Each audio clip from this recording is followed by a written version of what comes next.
Milord, मैं इतनी ज्यादा अंग्रेजी तो समझता नहीं हूं, लेकिन इतना समझ गया हूं कि साहब ये कह रहे हैं कि इस केस को इसी वक्त बंद कर दिया जाए। बराबर है, आप सही कह रहे हैं। मुझे तो इस केस की झंझट में पड़ना ही नहीं है मिलोड। हम तो गुजराती लोग हैं, धंधे वाले। भगवान हो या ना हो, इससे मुझे कोई फर्क नहीं पड़ता। ये तो इंश्योरेंस वालों ने कहा कि भगवान ने तुम्हारी दुकान गिराई है या भगवान की वजह से मेरी दुकान गिरी, तो मैंने कहा ठीक है, भगवान मुझे उसके पैसे दे दे, केस खत्म। लेकिन भगवान तुम्हारी दुकान क्यों गिराएंगे? मूर्ख कहीं का। स्वामी जी प्लीज, जो कुछ भी कहना है विटनेस बॉक्स में आकर कहें।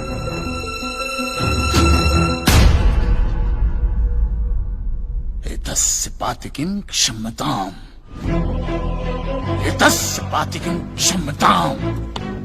ईश्वर इसके पापों को क्षमा करे। भगवान तुम्हारी दुकान क्यों गिराएंगे? मैं भी तो वही कह रहा हूं, भगवान मेरी दुकान क्यों गिराएंगे? उनको तो बहुत और भी इंपॉर्टेंट काम होते होंगे। तो आप ये इंश्योरेंस वालों से कह के मेरे पैसे दिला दीजिए, बात खत्म हो जाती है। इंश्योरेंस कंपनी भी आपके पैसे क्यों दे? इंश्योरेंस के टर्म्स एंड कंडीशंस पर आपकी साइन है। Exhibit number 1 sir. बस तो मिलोड, फिर मुझे भगवान को ही पकड़ना पड़ेगा। तो फिर बुलाइए वो राम जी, शिव जी, गणपति, जिससे भी आपकी पटती कीजिए। हड़गुम्बा तांडव बिंडो करके उधर। मूर्ख!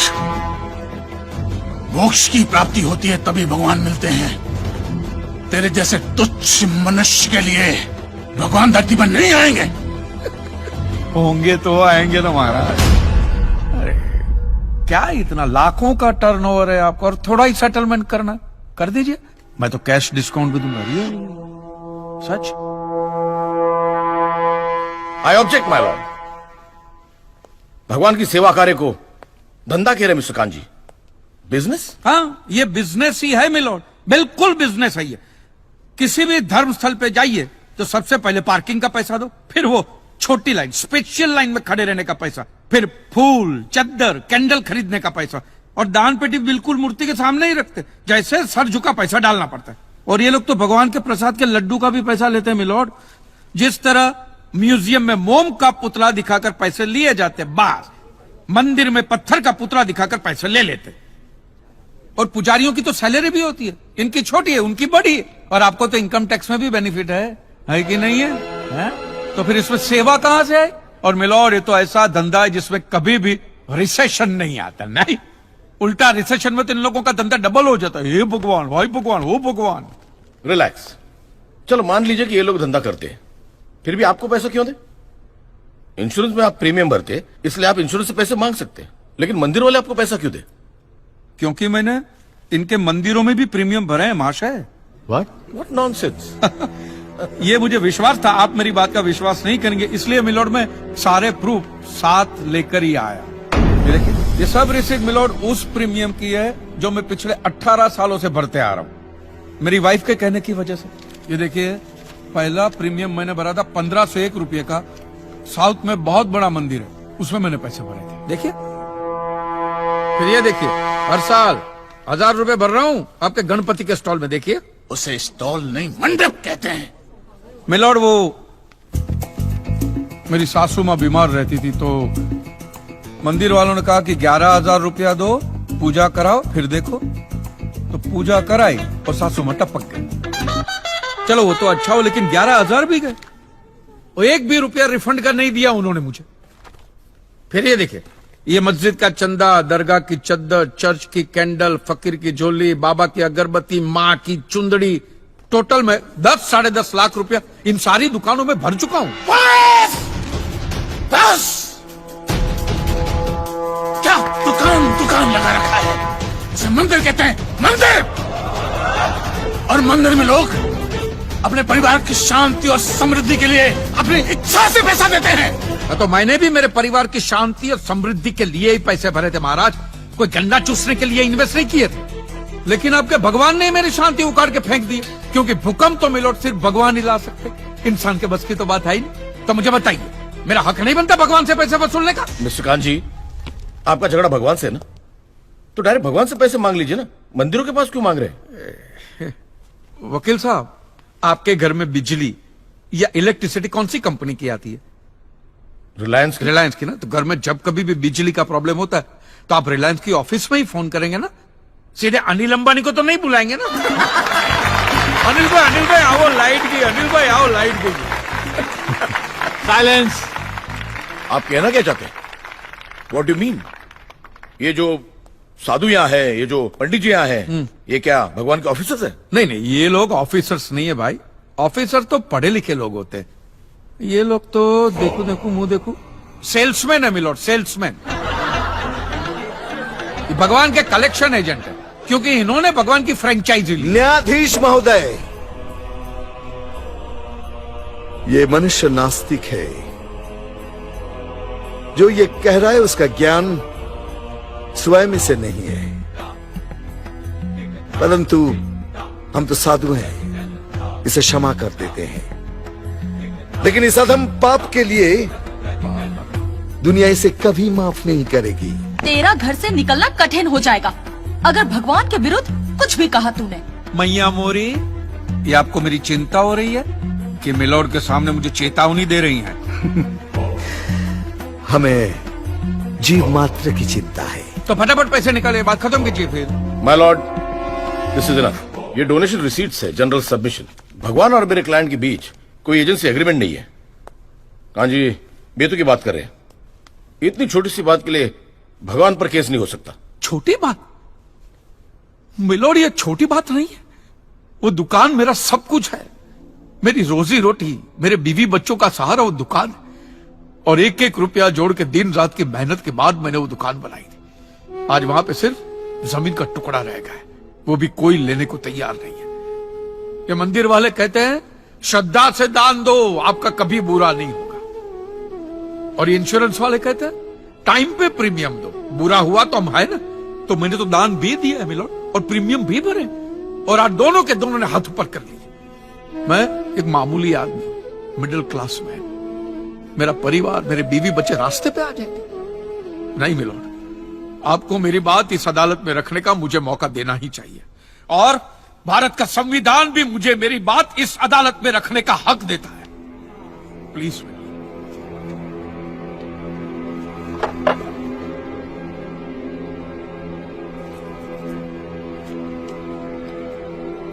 एक मिडिल क्लास बिजनेसमैन के लिए 1 करोड़ रुपए बहुत बड़ी रकम होती है, और खास तौर से सवाल जब उसके सर्वाइवल का हो। इसलिए यह अदालत कांजीलाल जी के मुकदमे को एक्सेप्ट करती है।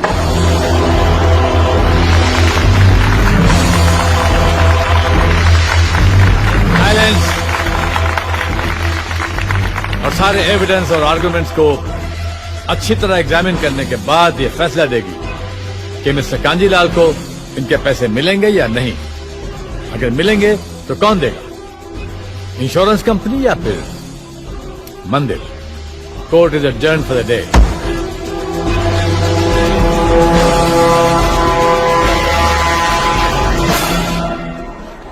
रुकिए रुकिए महाराज, अब आप लोगों को जितनी पूजा करनी हो, आरती करनी हो, जितना घंटा हिलाना हो, सब हिला लीजिए आप। आपके भगवान ने मेरे अकेले की दुकान गिराई है ना, तो अब मैंने अकेले ने उसकी सारी दुकानों पे ताले नहीं लगवाए ना महाराज, तो मेरा नाम भी कांजी लालजी मेहता नहीं। और ये मेरी आप लोगों के लिए कोई चिंता फिंता नहीं, खुली नंगी चेतावनी।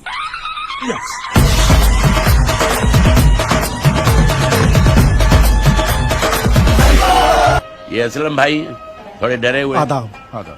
पिछली सुनामी में इनका सब कुछ तबाह हो गया। अपनी बहन के निकाह के लिए इन्होंने जो पूंजी इकट्ठी की थी वो सब पानी में बह गई। तो आप भी कर दीजिए केस। बिरादरी से बेदखल कर दिया जाएगा अगर मैं मौलवी साहब या मजहब के खिलाफ जाता हूँ। देखो असलम मियां, तुम किसी के खिलाफ नहीं जा रहे हो। जिन्होंने तुम्हें मजहब के बारे में बताया, जिन्होंने तुम्हें नमाज पढ़ना सिखाया, उनसे तुम सिर्फ सवाल कर रहे हो कि अल्लाह मियां ने तुम्हारे साथ ऐसा क्यों किया। हाँ, लेकिन मौलवी साहब के सामने असलम भाई, जब अपने और बच्चों के सर पे छत नहीं रहेगी तो क्या मौलवी साहब तुम्हें अपने घर में पनाह देंगे? मजहब इंसानों के लिए बनता है, मजहब के लिए इंसान नहीं बनते।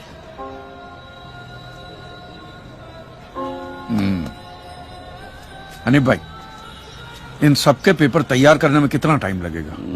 जितना वक्त टाइप करने में लगेगा। फिर हो जाए।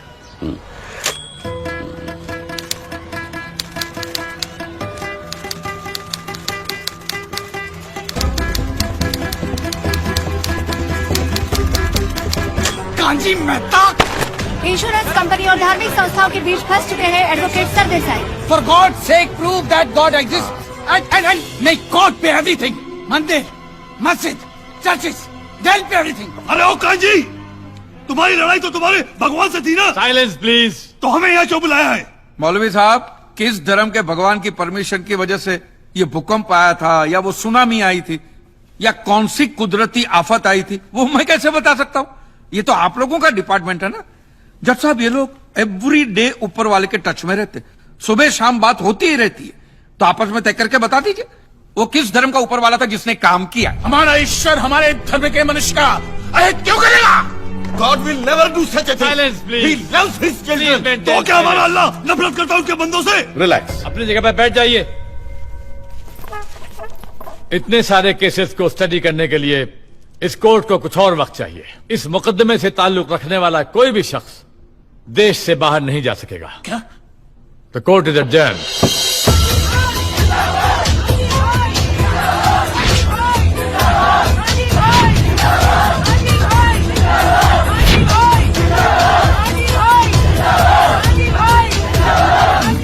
महाराज, ये तो सरकारी जगह है, यहां से तो सुरक्षित निकल जाओगे, लेकिन इन लोगों से मंदिरों में, गिरिजाघरों में, मस्जिदों में किस किस से बचोगे? And welcome to a very special episode of oh my god. आज का एपिसोड स्पेशल क्यों है? क्योंकि आज पहली बार आपके और हमारे सवालों के जवाब देने को तैयार हुए हैं कांजी लालजी मेहता। बहुत से लोग इन्हें पागल और सनकी समझते हैं। ये वही इंसान है जिन्होंने भगवान पे केस किया है। कांजी भाई, वेलकम टू आवर शो। मेरा सबसे पहला सवाल आपसे ये है कि आप सभी धर्मों के पीछे क्यों पड़े हैं? आप लोग मीडिया वाले मैडम, आप लोग सवाल ही ऐसा पूछते हैं कि जवाब देने से पहले ही आदमी दोषी साबित हो जाए। मैं सब धर्मों का आदर करता हूं और किसी भी धर्म में मानता नहीं। ये आदमी कभी नहीं सुधरेगा। और अगर भगवान है तो मेरे सारे सवालों का जवाब देंगे। उतना ही नहीं, वो मेरी लड़ाई में शामिल भी होंगे। वो कैसे? अब जब छोटी थी, हाँ, छोटी बच्ची थी, तो अपने पापा से चॉकलेट मांगने के लिए अब क्या करती थी? माने ऐसे पापा के नाम की माला जपती थी, पापा चॉकलेट दो, चॉकलेट दो, चॉकलेट दो, कि पापा के सामने अगरबत्ती घुमाती थी या फूल फेंकती? नहीं, मैं ऐसा सब कुछ नहीं करती थी। जो मुझे जो चाहिए होता था मैं उनसे डायरेक्टली मांग लेती थी। मतलब एग्जैक्टली मैडम, एग्जैक्टली। मैं भी तो वही कर रहा हूं। हुआ यह है कि दुनिया वालों ने मुझे बचपन से ऐसा समझाया कि भगवान तो हमारे बाप के समान है, होगा, लेकिन मैं यकीन कैसे करूं जब तक वो मेरा बाप मेरे सामने नहीं आता? तू तो नास्तिक है, भगवान कैसे तेरे सामने आएगा?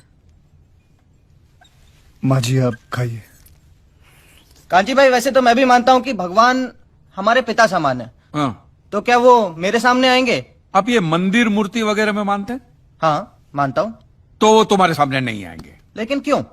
क्योंकि आप उनको मंदिर मूर्तियों में ढूंढ रहे हो ना, फिर उनको रूबरू होने की क्या जरूरत है? नहीं नहीं, लेकिन ये तो गलत है। भगवान तो होता ही है। 2 साल से मुझे अच्छी नौकरी नहीं मिल रही थी। मैंने मन्नत मांगी कि मुझे अच्छी नौकरी मिल जाएगी तो मैं अपने बाल अर्पण करके आऊंगा, और देखो मुझे नौकरी मिल गई। ओहो, पूरे के पूरे अर्पण कर दिए। अच्छा, आप जरा सोचिए, आप सुबह सुबह तैयार होकर फर्स्ट क्लास ऑफिस के लिए निकलते, काम के लिए निकलते, और जैसे आप घर का दरवाजा खोलते हैं, सामने बालों का ढेर पड़ा हुआ है। काले बाल, सफेद बाल, कुछ डैंड्रफ वाले बाल, कुछ ऐसे जूं वाले बाल, हर किस्म के बालों का बूफे लगा हुआ है। तो मुझे बताइए आपको कैसा लगेगा? मुझे बिल्कुल ही अच्छा नहीं लगेगा, है ना? तो सोचो भगवान को कितना बुरा लगता होगा। है? भगवान ने दरवाजा खोला कि बाल बाल बाल बाल। ये कांजी भाई लॉजिक तो सही इस्तेमाल करते हैं। आपको पता है इन बालों का क्या होता है? धंधा होता है, बिजनेस होता है। ये बाल अमेरिका, लंदन, ऐसे विदेशों में बेचे जाते हैं। इन शॉर्ट, आपकी श्रद्धा का वहां धंधा होता है। इवन सरिया पेसरा बंदे में दम है यार। लेकिन उन पैसों से स्कूल, अनाथ आश्रम, अस्पताल, चैरिटेबल ट्रस्ट चलते हैं, उससे भी आपको दिक्कत है? ये तो ऐसी बात होगी, जो गुटखा बेचता है वही कैंसर की हॉस्पिटल खोलता है। और मैडम ये सब चलाना ही पड़ेगा, क्योंकि ये सारा पैसा ब्लैक का आता है। इसका अगर आपने व्हाइट में कोई ट्रांजैक्शन नहीं दिखा तो इनकम टैक्स वाले आपका गला दबा के जेल में डाल देवे। मुझे प्रॉब्लम है इनके पैसे निकालने के तरीकों से। जिस तरह वो माफिया वाले गन दिखा के डराते हैं, ये लोग भगवान दिखा के डराते। That's a good one. आपके बच्चे की कुंडली बहुत खराब है, वो मांगलिक है, उसको काल सर्प योग है, शनि का साया है, मंगल की माया है। क्या है ये? वो बेचारा अभी अभी तो पैदा हुआ, उसको सांस तो लेने दो।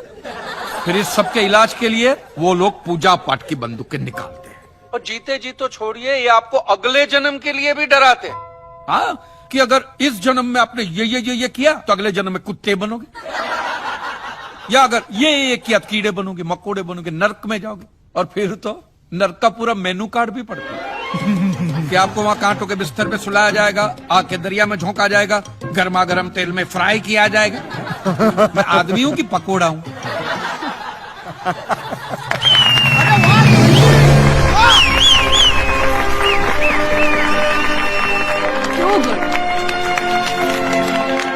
तो आपके हिसाब से धर्म की परिभाषा क्या है? मैं समझता हूं जहां धर्म है ना, वहां सत्य के लिए जगह नहीं है, और जहां सत्य ट्रूथ है वहां धर्म की जरूरत ही नहीं है। बिल्कुल सही कह रहा है। धर्म या मजहब एक इंसान की जिंदगी में क्या काम करता है?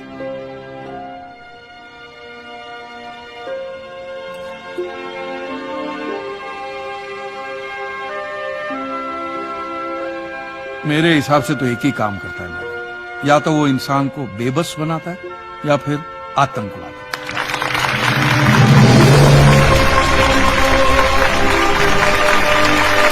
He's too good. नहीं सुन रही। Motivate. Oh my God. Oh my God. Kanji भाई, really you have changed my concept about God. Honestly, court का नतीजा कुछ भी नहीं है। आज की युवा पीढ़ी, युवा क्या, हर पीढ़ी को आप जैसी सोच की जरूरत है। I applaud you. Hey guys, he's my father.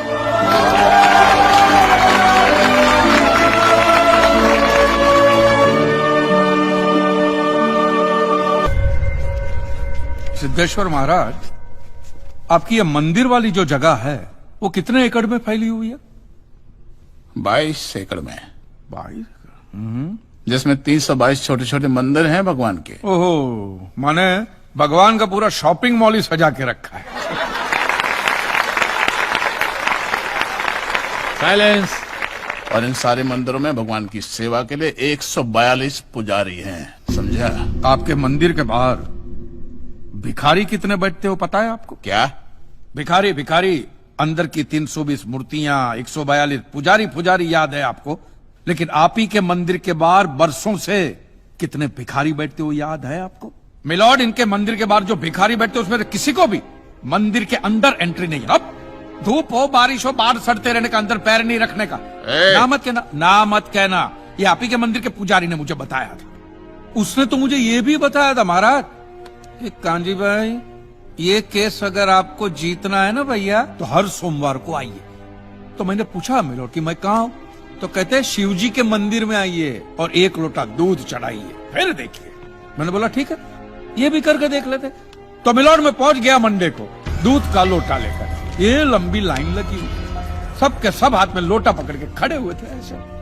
मैंने सोचा अंदर जरूर कोई दूध पीने वाला होगा, वरना ये सबके सब गधे थोड़ी है जो ऐसा लोटा पकड़ के लाइन में खड़े। मेरा नंबर है, मैं अंदर गया, अंदर कोई नहीं था दूध पीने वाला, कोई नहीं। बीच में वो काला पत्थर पड़ा हुआ था, उसे शिवलिंग कहते हैं, मूर्ख। हाँ, शिवलिंग पड़ा हुआ था, और वो पत्थर मिलो, वो पत्थर दूध था, और वो पत्थर के बिल्कुल बगल में से छोटी सी पतली सी नाली में से वो सारा दूध बाहर की ओर जा रहा। मैंने बोला कि यस, बाहर तो कोई खड़ा ही खड़ा होगा दूध पीने वाला। देखा, बाहर भी कोई नहीं था। वो सारा दूध मिलो उस नाली से निकलकर बाहर गटर में जा रहा, टोटल वेस्ट। और वो गटर को लग के एक भिखारी खड़ा हुआ था, बेचारा 4-5 दिन का भूखा होगा महाराज, भूख के मारे वो कांप रहा था। उसको शायद ये दूध ही पीना था, लेकिन गटर में से कैसे? तो उस भिखारी को मैंने मेरा दूध का लोटा दे दिया, और दूध पीकर उसने मुझसे क्या कहा पता है? भगवान तेरा भला करे।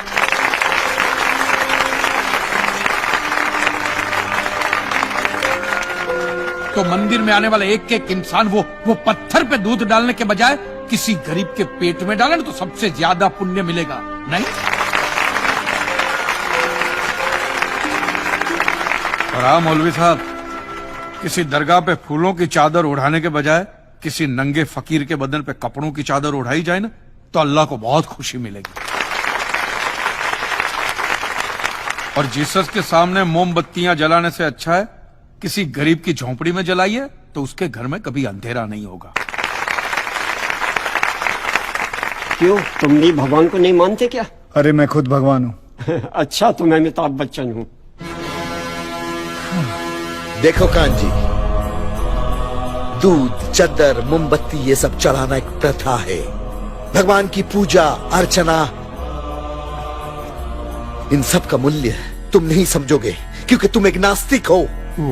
जगत की मोह माया से तुम अभी तक मुक्त नहीं हुए। आप तो हो गए हो ना, आप तो बिल्कुल मोक्ष के दरवाजे पे खड़े हो। तो ये जो रीति रिवाज के नाम पे ढोंग चलते उनको बंद करवाइए ना महाराज। शनिवार को हनुमान जी की मूर्ति पे कितना तेल बर्बाद होता है पता है आपको? लोग 2 रुपये के 5 रुपए के सिक्के यूं यूं यूं करके मूर्ति पे चिपकाते हैं। हनुमान जी इन सारे चिल्लर का क्या करेंगे? कांजी भाई बिल्कुल ठीक कह रहे हैं। साईं बाबा अपनी पूरी जिंदगी गरीबों के लिए और गरीबी में जिए। जब तक वो जिंदा रहे तेल की एक एक बूंद के लिए दर बदर भटकते रहे, और आज उनके मरने के बाद उनके लिए करोड़ों का सिंहासन, सोने का मुकुट, किसके लिए बताइए महाराज। एक बात बताइए, जो भी भक्त भगवान की श्रद्धा से सच्चे दिल से भक्ति करता है उस पर तो उस परम कृपालु की कृपा दृष्टि रहती है ना? रहती है ना? आया ना? हाँ। तो चलिए महाराज मुझे यह बताइए कि अमरनाथ और वैष्णो देवी की यात्रा पे जाती हुई बस नीचे खाई में क्यों गिर जाती है? वो तो भगवान की भक्ति के लिए जा रहे थे, श्रद्धा से भजन गाते गाते जा रहे थे, तो भगवान ने डायरेक्टली उनको ऊपर बुला लिया। और आप मुझे एक गाड़ी ऐसी बताइए जिसका एक्सीडेंट हुआ हो और जिसके अंदर भगवान की मूर्ति या फोटोग्राफ ना हो। बताइए बताइए। आई object my Lord. From day one ये आदमी बातों को यूं यूं गोल गोल घुमा रहा है। मिस्टर कांजी, ये कोई डिबेट नहीं है अच्छे बुरे की, ये कोर्ट है और यहां प्रूफ चलता है, और हमारे पास प्रूफ है, इंश्योरेंस पेपर्स पर आपके सिग्नेचर्स। इसलिए लीगली आपको कोई हक नहीं बनता इंश्योरेंस कंपनी से पैसे मांगने। और जहां तक हमारा प्रश्न है, बीमा कंपनी के नियमों को हम नहीं मानते। अगर उन्होंने लिख दिया कि भूकंप जज साहब ने करवाया है तो क्या जज साहब पैसे देंगे? इसी तरह पॉलिसी में भगवान का नाम लिख देने से भगवान पैसे देने के लिए प्रतिबद्ध नहीं होते। अगर आप चाहते कि भगवान आपके पैसे लौटा दे तो ये प्रूफ करो कि ये भूकंप भगवान ने किया है। किया ही है ना? इन राइटिंग है, कहीं लिखा हुआ तुम्हारे पास है? Any proof? मिलॉर्ड, ये mister kanji, court of law में सिर्फ दलीलों पर फैसले नहीं होते। आपकी दलीलें, आपके आर्गुमेंट्स आम जनता के लिए कितने भी वैलिड क्यों ना हो, लेकिन अगर आप उन्हें साबित नहीं कर सकते हैं तो उनका कोई मतलब नहीं। आपके पास कोई सबूत है? No milord. In that case यह अदालत आपको 1 महीने का आखिरी मौका देती है। अगली डेट पर अगर आप सबूत नहीं पेश कर सके तो I am afraid you will have to rest your case and all others. Court is adjourned for the day. Relax. अगली बार इस कोर्ट में नजर आए ना तो माननी का ऐसा केस ठोकूंगा, पहने हुए कपड़े भी उतर जाएंगे। रिलैक्स। आज भगवान पे किए गए मुकदमे की आखिरी पेशी है। क्लेम की रकम है 400 करोड़। क्या कांजी भाई ये केस जीत पाएंगे? ये देखना बाकी है। You may please proceed. Your honour, इससे पहले कि मिस्टर कांजी अपने तीखे और कटाक्ष भरे व्यूज बिना किसी रेफरेंस प्रदर्शित करें, मैं उनसे पूछना चाहता हूं कि उनके पास कोई प्रूफ है जिससे वो साबित कर सके कि उनकी दुकान भगवान ने गिराई है? मिलॉर्ड, अब जो सवाल मैं पूछने जा रहा हूं उसके लिए मुझे एक ज्ञानी पंडित की जरूरत है। तो आप मेरे जो भी कोई ज्ञानी पंडित है वो यहां पे आए। सिर्फ ज्ञानी है, ज्ञानी। हाँ, आप बैठ जाइए।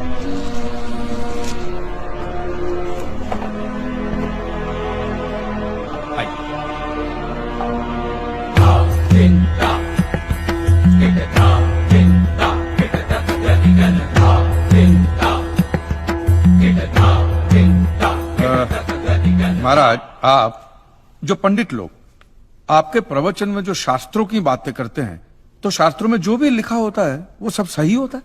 100%। ऐसा कहां लिखा है? ये तो आप कह रहे हैं। गीता में लिखा है। अच्छा, क्या लिखा है गीता में? गीता के 4थे अध्याय का 40वां श्लोक। अज्ञस्य अश्रद्धानस्य संशयात्मा विनश्यति, नायम लोकस्ति ना परा ना सुखम संशयात्मना। मतलब क्या? इसका अर्थ है जो अज्ञानी श्रद्धा विहीन मनुष्य शास्त्र पर संदेह या शक करता है, उसका विनाश निश्चित है। उसे भूलोक या परलोक कहीं भी शांति नहीं मिलती। समझा? ये बहुत इंटरेस्टिंग आइटम है। महाराज, आपको ये गीता में या शास्त्रों में कुछ भी समझ में आता है, हा? कि जो भी लीलाधर महाराज बोल रहे हैं उसमें बस ऐसे समझा समझा करके हाथ हिला रहे हैं। मिलोड, वो स्कूल में छोटे छोटे बच्चे होते, उनको प्रेयर कभी पूरी याद नहीं रहती, तो बेचारे आंख बंद करके ऐसे करके होंठ हिलाते, वो होंठ हिलाते, ये हाथ हिलाते। एक कांजी, तूने एक सिद्ध साधु का अपमान किया है, तो तुझे नरक में भी जगह नहीं मिलेगी। कहां से मिलेगी महाराज? आप लोगों ने पहले से ही वहां कुल्ले टिका के रखे हैं।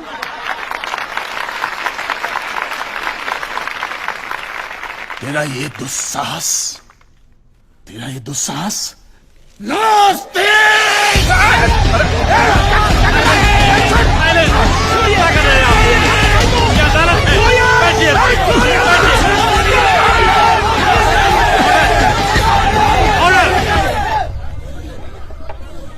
बैठ जाइए।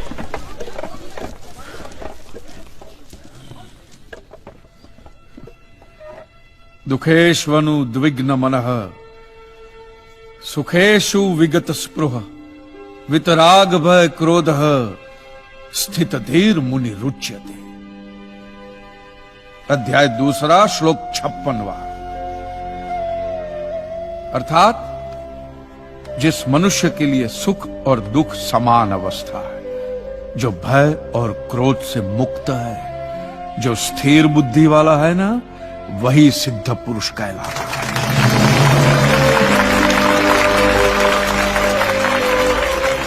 ये मुझे गीता सिखाएंगे? अरे ये क्या गीता सिखाएंगे मिलॉर्ड? इन लोगों की तो आईक्यू भी रूम टेम्परेचर से लो है। आपको 2 बात किया कही मैंने उकसाने के लिए, भड़काने के लिए, मुझे मारने चले हैं। ऐसी है आपकी सिद्धि सिद्धेश्वर? मिस्टर कांजी, उनकी सिद्धि क्या है, यह कोर्ट का मुद्दा नहीं है। कोर्ट का मुद्दा यह है कि आपकी दुकान किसने गिराई? भगवान ने गिराई है। यह आप फैसला सुना रहे। फैसला सुनाना जज साहब का काम है, आपका नहीं। आपको तो सिर्फ प्रूफ करना है कि उस दिन जो भूकंप आया वो भगवान की वजह से आया था, जो प्रूफ करना इम्पॉसिबल है। Relax relax relax, nothing is impossible. Swami ji, एक बात बताइए, भगवान ने ही ये भगवत गीता कही है? कही है। और भगवत गीता में जो भी कहा गया है वो सब सच है? 100%। Point to be noted milord.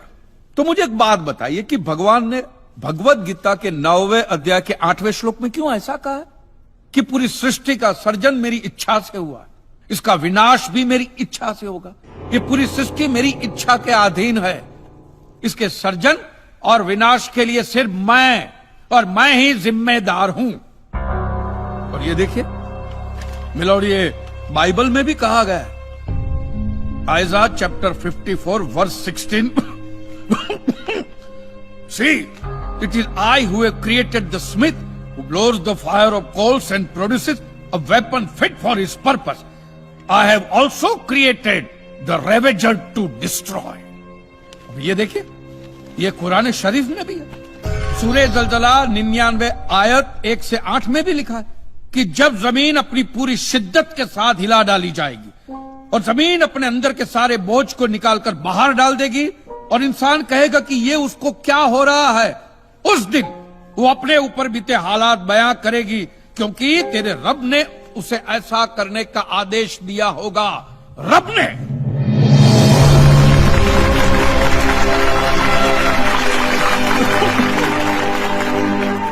इन सारी बातों का मतलब एक ही होता है मिलोन, कि ये भगवान द्वारा किए हुए भूकंप से ही मेरी दुकान गिरी है। मतलब it is an act of God. ये सब ऊपर वाले की करनी है। और मेरे साथ साथ जिन लोगों का नुकसान ऊपर वाले की वजह से हुआ है, उन सब के पैसे भी ऊपर वाला ही देगा।